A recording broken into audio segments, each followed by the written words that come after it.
Hi friends! Welcome to this episode of Yarnyheart Fiber Art.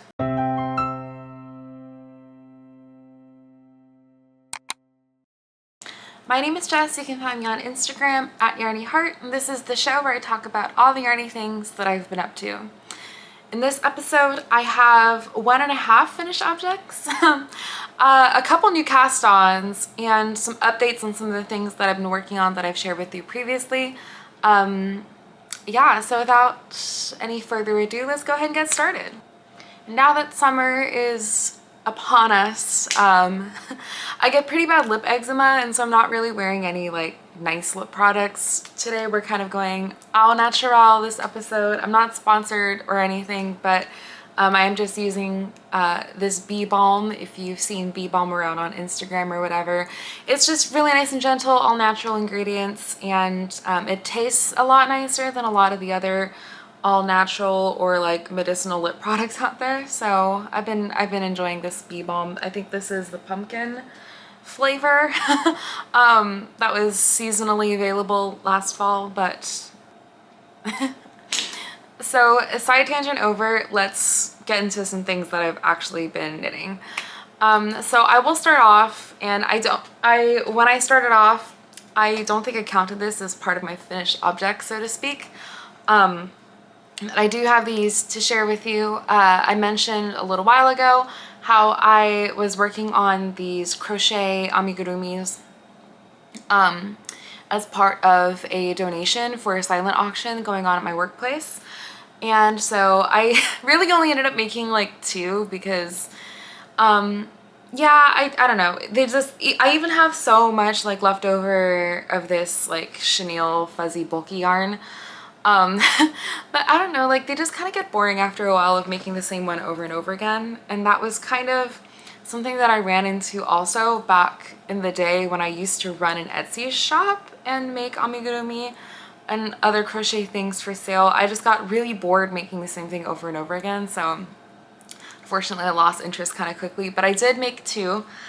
So previously I showed you all the bunny that I completed, and now the bunny has the sprinkle embroidery, so it's completely complete. And then the other one that I made is this little froggy. And originally I had a lot of this green yarn, and so I was originally planning on making like some more donuts, some that were like matcha flavored frosting, and kind of mixing around and playing with these colors and stuff. But in the end I only ended up making a frog and a bunny. But I still think they're cute, and hopefully they find a good home, and hopefully someone bids a lot for these so that we can raise some good money for charity. So that's that. Okay, so moving on, let me share with you my other finished object, which is also kind of the elephant in the room, I guess you could say. But I did start and complete a Romanticist bandana of my own since the previous episode. Last episode I talked about plans to make one for myself, but honestly these are so fast to make. Like if I dedicated a whole day to it, I could probably get it done just within one day. But kind of working on this back and forth with other things, it still only took me like 3 days I think to complete, and that was once again most definitely not working on this all the time. But it's so cute, and I already wore it once out, and then my mom made fun of me and asked me if I was gonna do some cleaning. But so I already wore it once out, and it's really cute, and it's totally doing exactly what I wanted it to do and hoped that it would do, which is let my hair be out of my face a little bit and up a little bit, but in a way that is cuter than just putting it in a ponytail or in a clip. So yeah, super cute. This is just leftover Pima cotton yarn from my Chihiro cardigan, and yeah, I honestly didn't use as much of it as I thought I would. I still have a pretty sizable skein. Let me go get the leftover skein real quick. Okay, so I still have this much left after making this, and I'm pretty sure that I had maybe these, hold on, these were 50-gram skeins, and this one I'd used maybe a quarter of it. Yeah, so this is a 50-gram skein originally. I want to say this was maybe 40 or 35 grams when I knitted this. And if you remember last time I made one for my friend, I did actually run out of yarn and I was not able to complete all of the repeats as written, but it still turned out like big enough to be okay. And then this one I knitted all the repeats as intended and I had leftover yarn. And honestly, this is such a small amount that I don't even know like what I can do with it at this point. But nonetheless, it's super cute. Oh, sorry. So the yarn, once again, is Sami by Amano. And then I don't actually know if they have names for their colorways or just numbers. Let me see. No, they're just numbers. So this is the colorway. This is color 1815, and I believe it might have been a seasonal colorway from last year, but it's really cute. It's really fitting in with like the pink vibe that I've had going on lately. So very much liking it. It's cute. I think it suits me really well, especially because I have like slightly wavy. It's hard to tell right now because my hair is really flat today because it's very hot. But I do have slightly wavy curly hair, and so I do think that it looks good with this bandana. And I was kind of having this thought while I was kind of like getting ready, putting on my little bandana to film this episode. But I am going to the Stardew Valley Orchestra concert this coming weekend. And I've been kind of thinking about like what I should wear to it, you know. That would be, because it's certainly not like certainly not a party kind of concert, obviously. But I still wanted to wear something cute and festive and kind of like in the mood and spirit. And now that I'm thinking about it, I might possibly wear exactly this outfit. But maybe at the very least, like I'll bring my little bandana so it's fitting in with like the Stardew Valley vibes, but we'll see what comes of that. Maybe, maybe not. But yeah, so it's super cute. I really like how big it is. It is very romantic, I would say, true to the name of the bandana.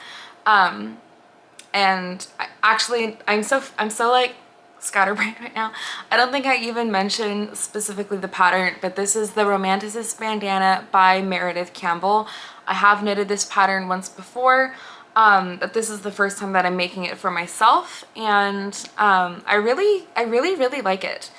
I do think that at this point, I think I do want to make more bandanas for myself, especially because I have tons of just little leftovers of cotton yarn in this like weight category. But I'm starting to reach the point now where I'm like, okay, I've knitted this pattern twice.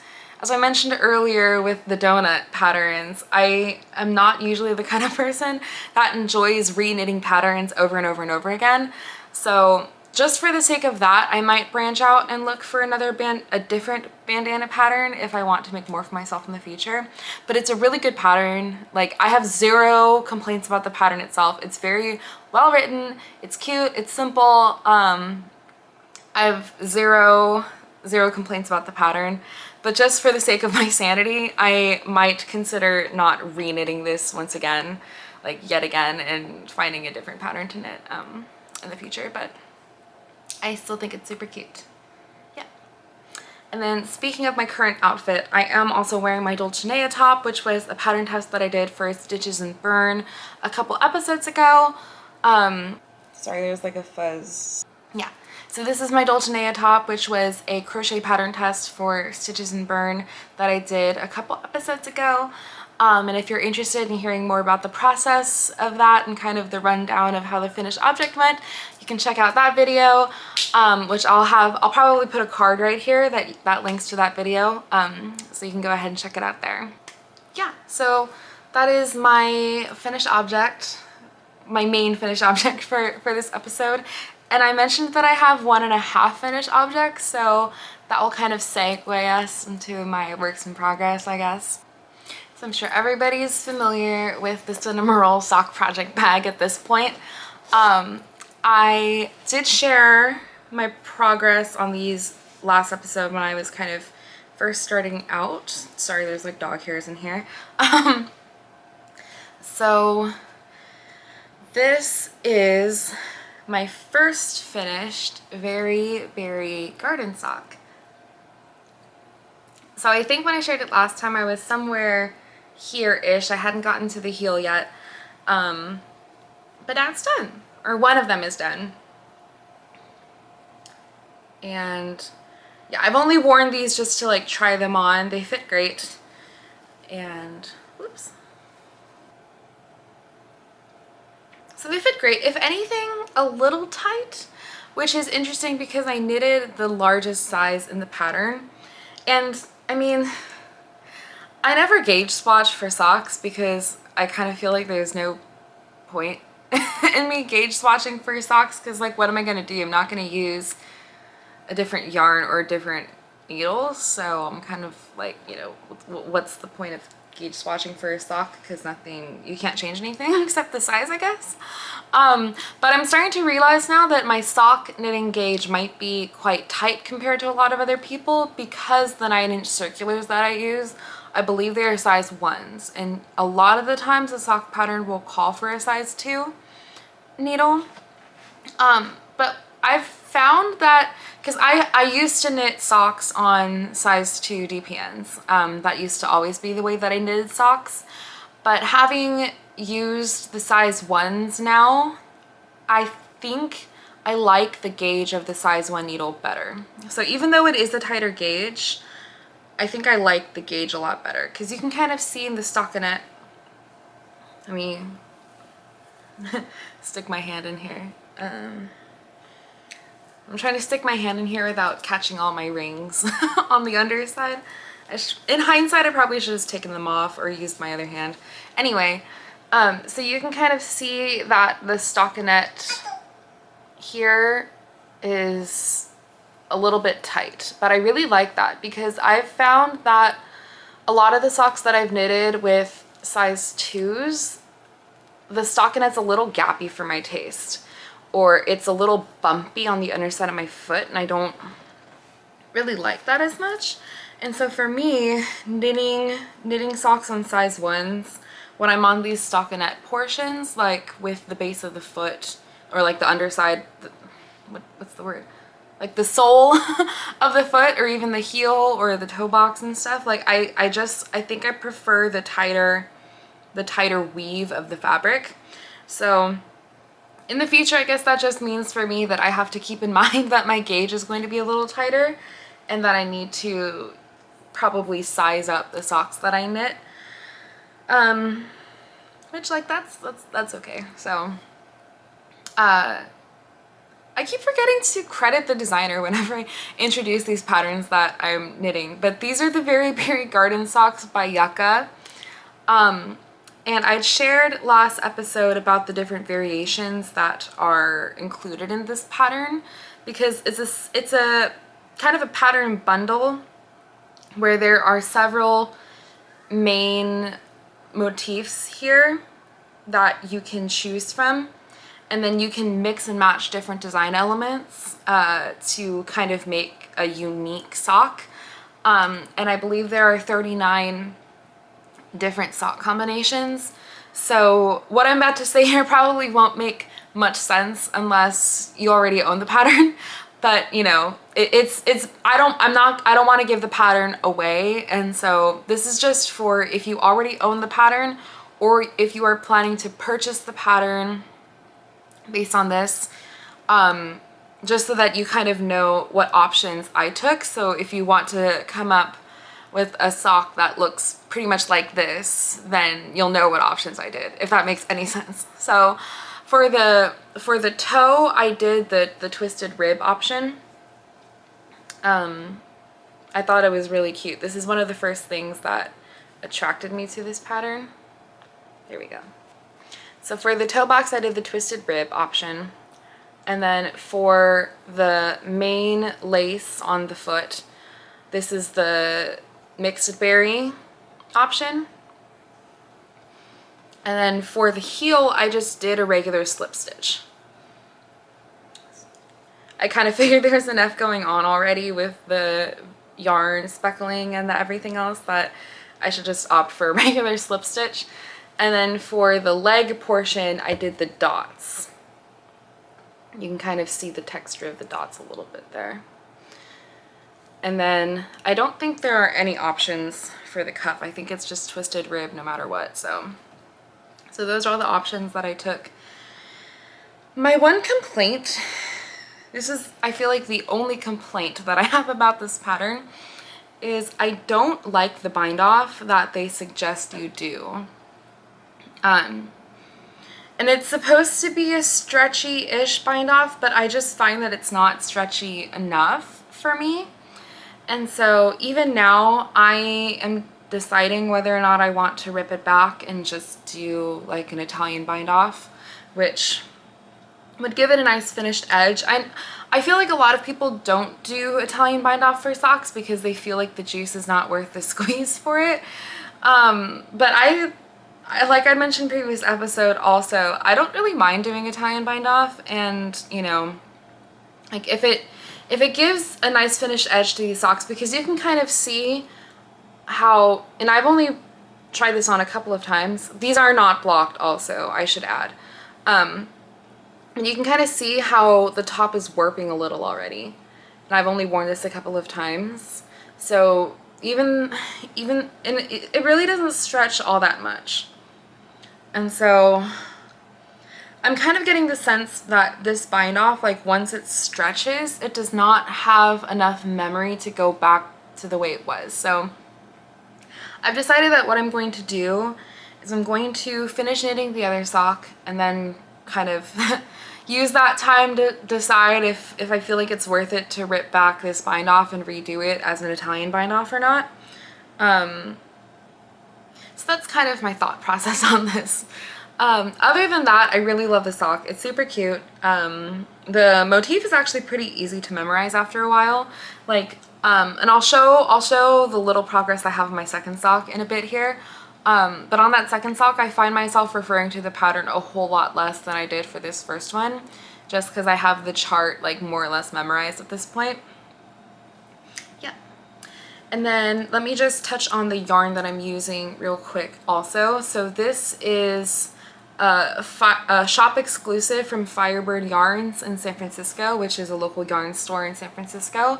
I picked it up during the Bay Area yarn crawl, but it is the colorway called Sugar Daddy, and it is dyed by Seismic Yarns on their butter sock base, which I think it might be an 80/20. Let me check real quick. I think it might be an 80/20, but it's really soft. Like, so far this is one of the softest sock bases that I've worked with. I have a feeling that it will get, I feel like it will get dethroned by the Woolen Work sock base that I bought at the same store at the same time. But for now it's, oh, that is, okay, so it's an 85/15. I don't think I've ever seen anything that's like an 85/15, but it's also extra fine merino, and that's kind of what makes it so soft, so butter socky. So yeah, as of now, I feel like it's the softest sock yarn that I've knit socks with. But like I said, I do have some Woolen Works sock yarn coming up, and that might dethrone this butter sock yarn. But we'll see how that goes. But I think it turned out super cute. Yeah. And then real quick, I'll just show you the progress I have on my second sock. It's not a whole lot. I've pretty much done the toe box, and then like, I think 1.5 repeats of the lace pattern. So just getting started on this, but it's going along swimmingly, I shall say. Okay, so I do have a couple new cast-ons, but before I get into those, I just want to touch on my pattern test for By Hazy Moon and kind of give a progress update on that.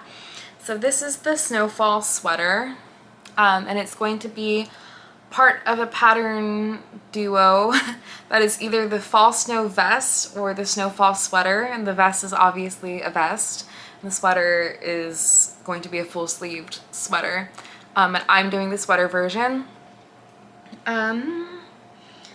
Yeah, and so this is what I have. I'm trying to get this all in frame. It's kind of at an awkward spot right now because literally right earlier today I finished this part of it.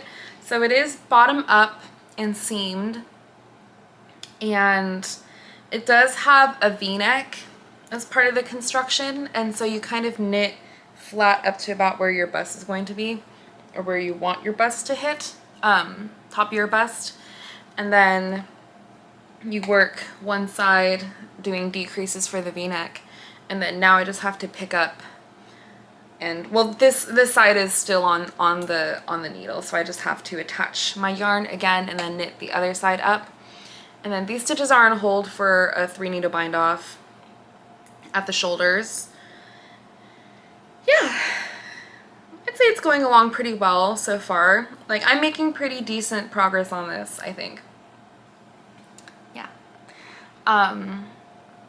Yeah, like I said, it's kind of at an awkward place to be showing right now, but it's whatever. I was a little concerned a bit. I talked about how chunky these cables are.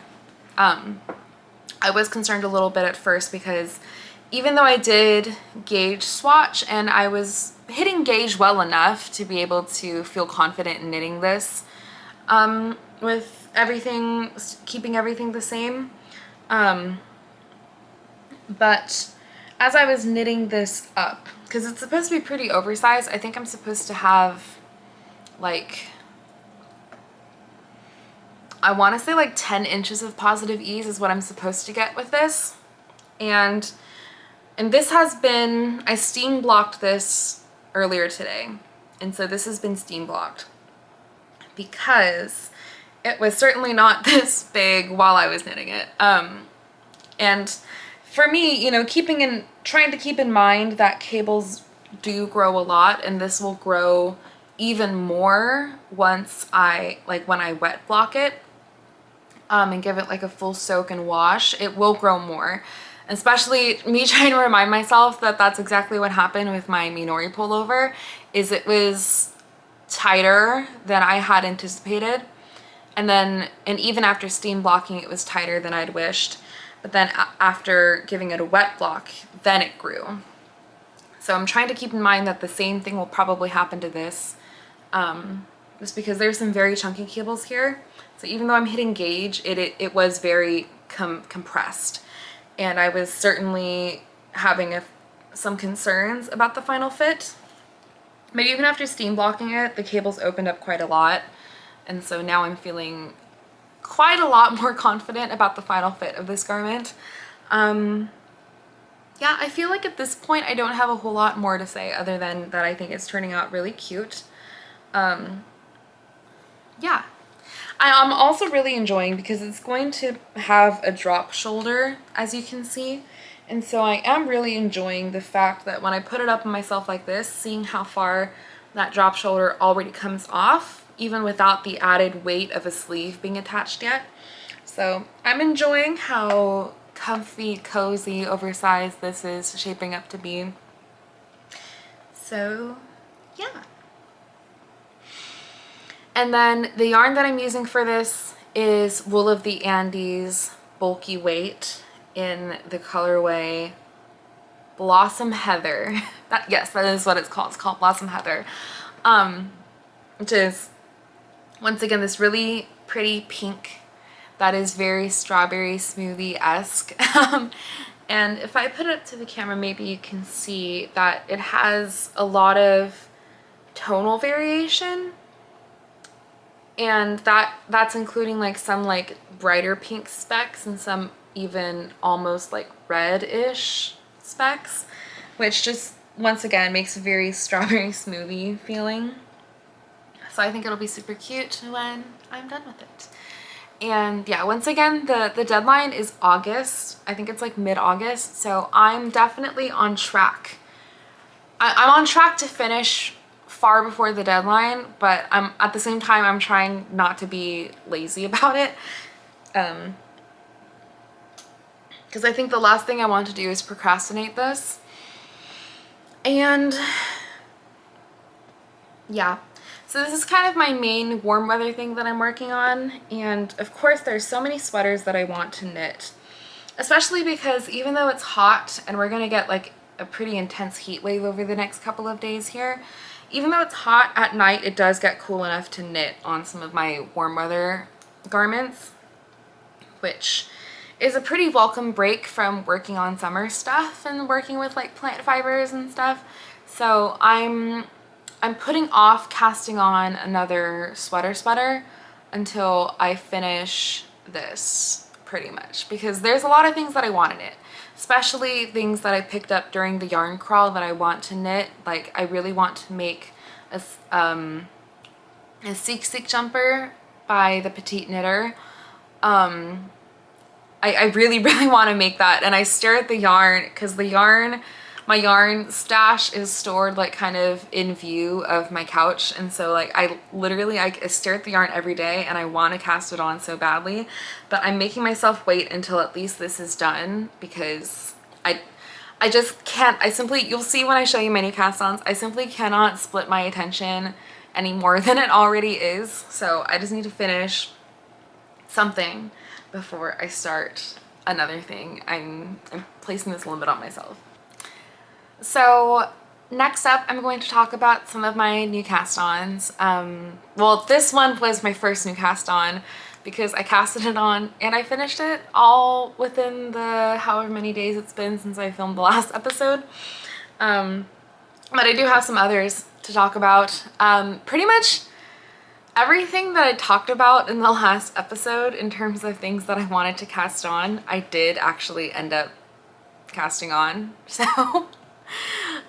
So if you've watched the previous episode, technically no surprise there, but just hang in with me so I can like talk about it and stuff. So the first one that I'll share with you is the Sweet Spring cardigan that I talked about, which is a free pattern by Drops Design. And this is what I have so far. So it's a top-down raglan cardigan, seamless. And so I just have the very first part of the raglan done at this point. It's cute. The original pattern calls for 2 strands of Drops Kid Silk, which is a lace weight mohair held. It calls for 2 strands of that, so that mohair held double to make a fingering weight. And that original cardigan has a pretty open gauge and it's very loose and holey and drapey. This is a yarn that I've talked about a couple times now, that I got during the yarn swap that I went to a few months ago, which is like this mystery yarn called Corrine by Wendy, which is just like this really fluffy monstrosity of a yarn. I still have not been able to find any additional information on like what the yarn weight is, just that the only thing I've been able to find is that they are 50-gram balls. The ball band does not say how, like, the yardage or meterage. It does not say what yarn weight it's supposed to be. So all I really have to go off of is that it's 50 grams and the strands seem like a heavy fingering or a sport, kind of. It's a very fluffy yarn. It is all acrylic and polyamide, and so it is it's a little bit of a fluffy monstrosity, I will completely admit, but I'm really glad to be using up the yarn. Like, I do believe that the most sustainable practice that you can do is to shop secondhand, and obviously the second most sustainable thing you can do is make your own clothes, and so combining 2 of those sustainable practices I think is a net positive in the world. So I'm happy to be using up the yarn. I'm happy that it's getting used and it's being turned into a garment that I will hopefully, you know, wear for a while. yeah. So it's a pretty basic raglan-ish. And there's no need to be squirrely about the details of the pattern because it's a free pattern. You can knit this pattern for free also. But it has this little lace motif that goes down. So this is the sleeve part that you're looking at right here. And then this is the front beginning. So there's this little lace, very simple yarn over lace motif, and it comes down in 3 places. It comes through the button band here, and then it comes down on either side of the sleeve. And then also on either side of the sleeve, or sorry, in the center of each sleeve, there's this 5x5 cable. And it's a very long repeat, so I don't think it'll cross again until like maybe here. And then the back is just all stockinette. So it's a pretty easy pattern. The pattern is easy once you understand it. But the pattern writing itself is what you would expect from a free pattern. AKA it's not that great. Like eventually I understood, and I think I would have only been able to understand the pattern if like the only reason I was able to understand the pattern eventually was because I am familiar with the top-down raglan construction. I've done a few of them. And so I kind of already knew what I was supposed to be looking out for and like what I was supposed to do for a raglan construction. I think that was the only saving grace that allowed me to understand this pattern because it's written very confusingly. And the charts are also, I mean, I'm sure chart notation is chart notation. Everyone's going to do it a little differently. But just the formatting was, it did not look like any chart that I've used ever in the past. Just like the symbols looked very different from symbols that I'm used to in reading in charts. But yeah, so it was a little bit of a struggle at first. But now that I think now at this point, I very much settled into an understanding of the pattern where I'm no longer like reading the section over and over again to see what I should do. Now I'm at a point where I understand what I'm supposed to do. The only other thing I mentioned, and this is kind of in terms of the yarn again, is that because I'm just kind of going off of 50 gram balls question mark on weight category, I did swatch, and amazingly with the suggested needles I got like perfect gauge for this pattern. So yeah, so that was pretty cool. It was like, so I was able to just kind of like jump in right away without needing to change needle sizes or without needing to like consider knitting a different size or anything like that. So that's pretty nice. One thing that I have decided though is because I don't know how far my yarn's going to take me actually, once I get to the sleeve and body split, usually you're supposed to knit the body first, right? When you do a raglan. But I have decided that I would rather have a cropped body length than have a cropped sleeve length. So when I get to the sleeve split, I've already kind of made the decision that I'm going to knit the sleeves first to the length that I want them to be. And then I'll go back and I'll knit the body to however long I can make it based on the amount of yarn that I have left. So that's kind of where I'm at with that. So there you go. And if you're familiar with raglan construction, this looks probably pretty familiar, just a very standard raglan start. So the last work in progress that I have to share with you is also a new cast on, also one that I talked about in the previous episode as a plan for me casting on. But I'm sure you'll probably be surprised, as I was surprised at the amount of progress that I already have on this. So this is my Boho cami by Life is Cozy. If I can get it held up nicely. It's a little hard to hold up because these top parts of the triangles are provisional cast on, and I'll be doing like an I-cord strap later and picking it up, but it just means that there's nothing to hold onto to try and show the whole garment, because like you can see the back is drooping very much because it's being weighed down and I can't really hold up the whole thing very well. Let's see. There, that kind of works a little bit, I guess. There we go, ish. So this is the Boho cami by Life is Cozy.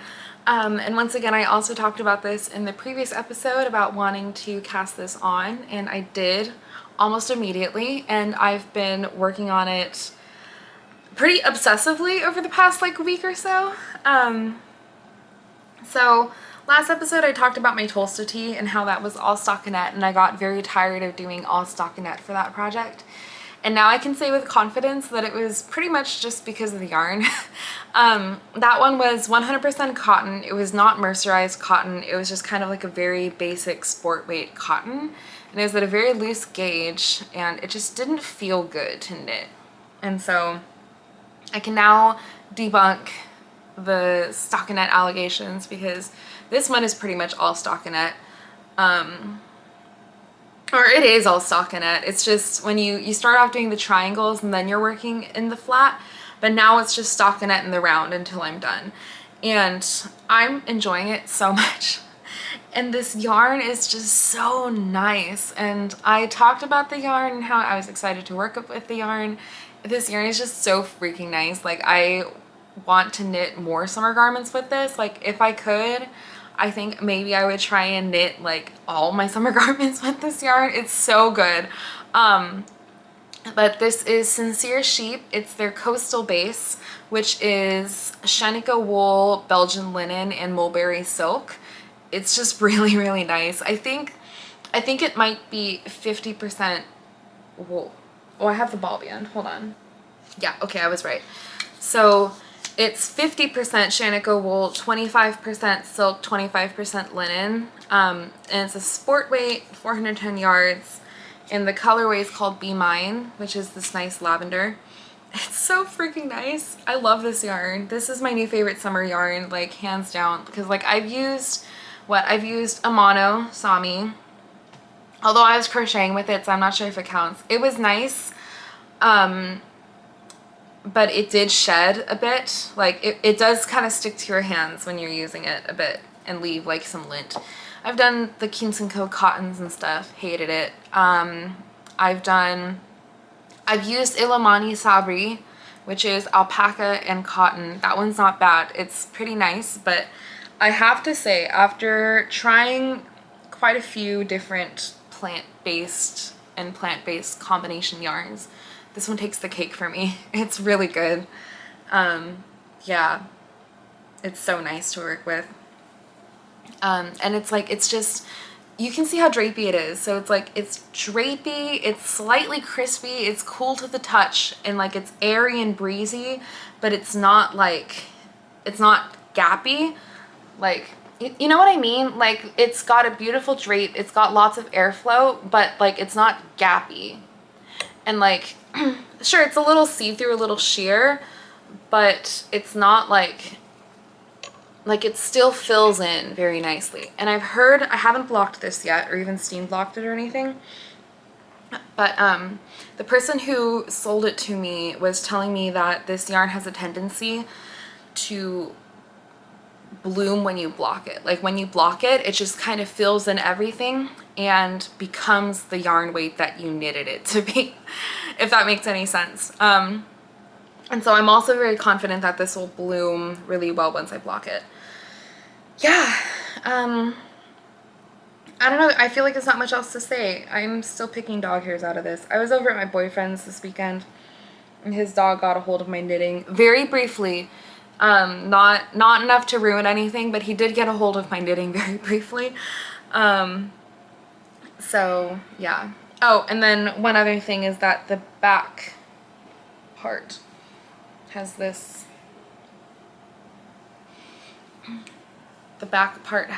nice little like rib detail at the top. And then you have the option to do the rib detail at the hem also, or to just leave it as all stockinette and just bind it off. But I think I'm gonna do it at the end too, because it looks really nice. And then you pick up here and you make 2 I-cord straps per side, and then you can either crisscross them or like do them straight or like whatever you want to do. Haven't decided what I want to do with that yet, but I think it'll depend on how much yarn I have left. As you can see, I'm pretty far along. I'm sorry, it is like so hard to hold up this piece because it's like the top is so floppy, but yeah, so you can see it'll fit pretty nicely. And this is how much yarn I have left. I want to say that I've used a little more than half doing this, and so I'm pretty confident that I'll have enough to finish it nicely and not have to make it too cropped. One really cool thing about this pattern too is that there is an option to knit a larger size for your overbust and then a smaller size for your underbust if your underbust is smaller than your overbust, which if you are a frequent viewer of yarnyheart fiber art, you probably know how much I appreciate that as an option in a pattern. Like, that's freaking revolutionary, man. That is literally like freaking revolutionary. So I am knitting a size larger for the overbust and a size smaller for the underbust, so that's also going to help my yardage, I think.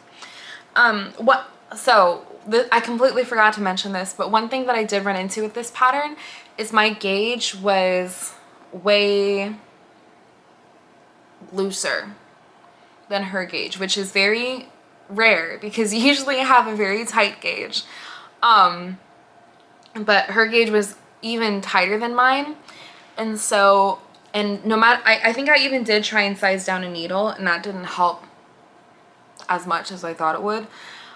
So what I ended up doing in the end is I am knitting this with the original needle size, but then I did the calculations because I was off by, I think, a stitch for the 4-inch stitch gauge.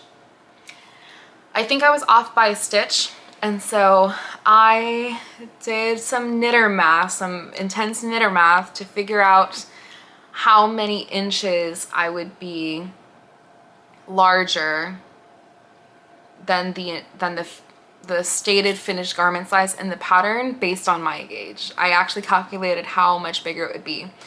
And then I calculated based on my gauge and based on her gauge the size that I should actually knit in order to have the same finished object sizes as what my size should be in her pattern.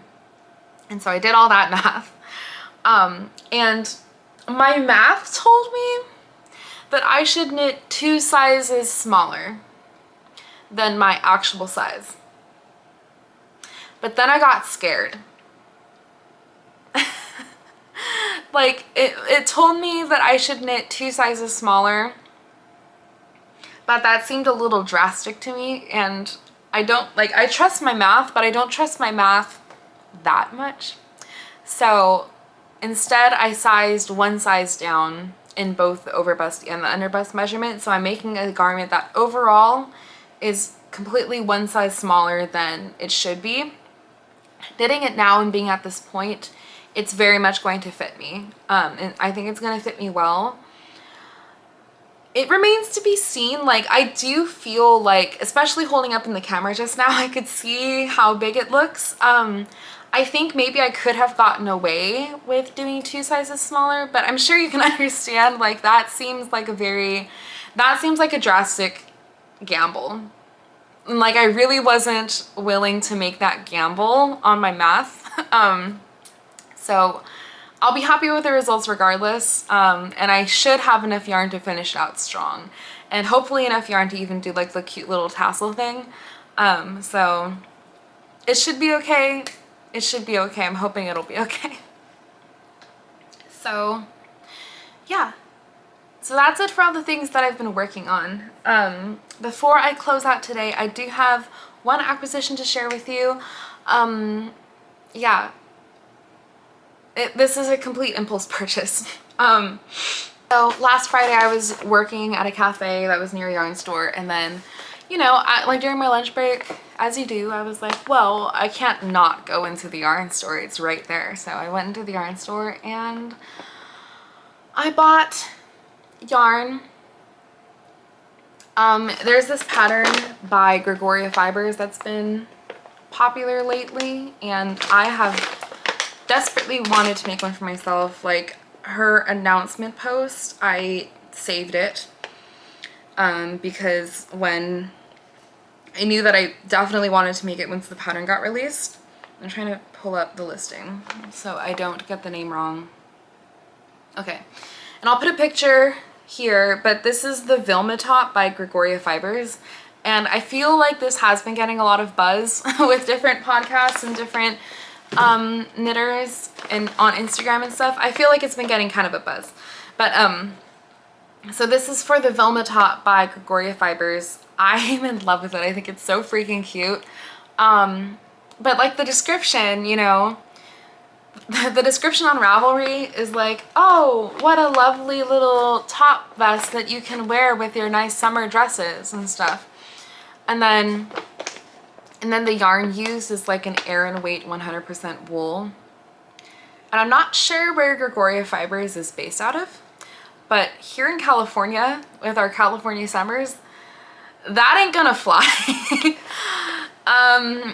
Yeah, that just ain't gonna fly. That's a fall, possibly winter garment. And so I was on the lookout for like a cotton merino something or other that I could replace it with, but it's an Aran weight gauge, which is pretty hard to find in like a cotton merino kind of fiber. So what I ended up picking out was, so I got some Barocco modern cotton in this butter yellow color, and I know I just finished something in like a butter yellow, but trust me, this one is an even butterier yellow. And I think it'd be really cute in that, and especially with the sample photos, and it has kind of like that point tail lace kind of thing going on. I think it'll be really cute in like a bright springy yellow. And so Barocco modern cotton is a worsted weight, which is close to an Aran, but I don't think it's quite there. And already, especially with my previous experience of knitting an all cotton garment, I already knew that I didn't want to do like a 100% cotton. I wanted a little bit of animal fiber in there, but I genuinely feel like animal fiber, plant fiber blends are among the hardest things to come by. And so I decided, upon making my circuits around the store, I decided to make my own blend. So I also picked up a lace weight of Isair Alpaca 1, and it's kind of like this mustardy yellow color. So I'm planning on holding them together to make my own alpaca cotton blend.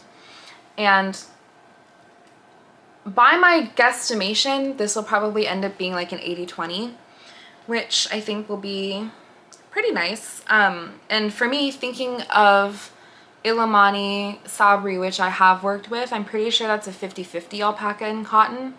And so I don't think this will be too out there, but I'm very excited to knit up a swatch with this, because it's one of those things where like just looking at it doesn't seem like it would work, but I'm very excited to see where it takes me. I mean, I'm excited to see if it works out or not, because if it works out, I think it'll be really fun and really cute. I feel like lately I've been on a kick of like making my own yarn blends by like holding yarns together, and so I'm just excited to see if this works out and how it works out and how it works up.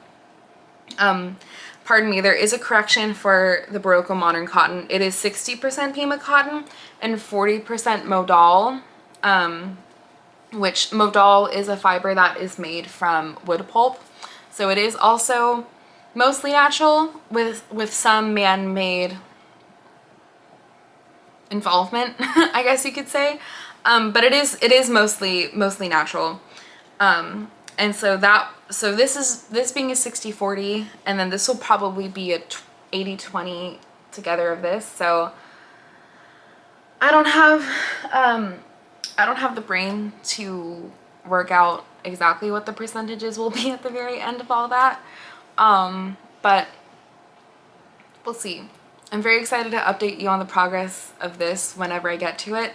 I think my order of priority, I definitely want to finish my boho cami, but after the boho cami, I think I want to cast on the oolong tank next and wait on this, because I also already have yarn for the oolong tank, and I do think that even though this is going to be mostly cotton and modal, because it is an errand weight, I do think it is going to be a little warmer than other things, and so this might be a late summer cast on to carry me into the fall. So I'm not sure about that yet, but I definitely just had to make the pattern because it's so freaking cute, so I bought yarn for it. And now we're here. So yeah. Thank you so much for spending time with me today while I talked about all of these whips, all of these new things that I have going on in my life. Yeah. I'm always very excited to sit down and share my knitting progress and knitting stuff with you. So thank you so much for watching, continuing to support me and my channel. If you'd like to continue supporting me, it really helps out if you leave a like on this video, if you leave a comment, if you subscribe to my channel. Those are all things that really help me get boosted in the YouTube algorithm, which makes it easier and more personally rewarding for me to do stuff like this. And as always, you can follow me on Instagram at yarnyheart for more updates. So until next time, take care and I'll see you soon. Bye!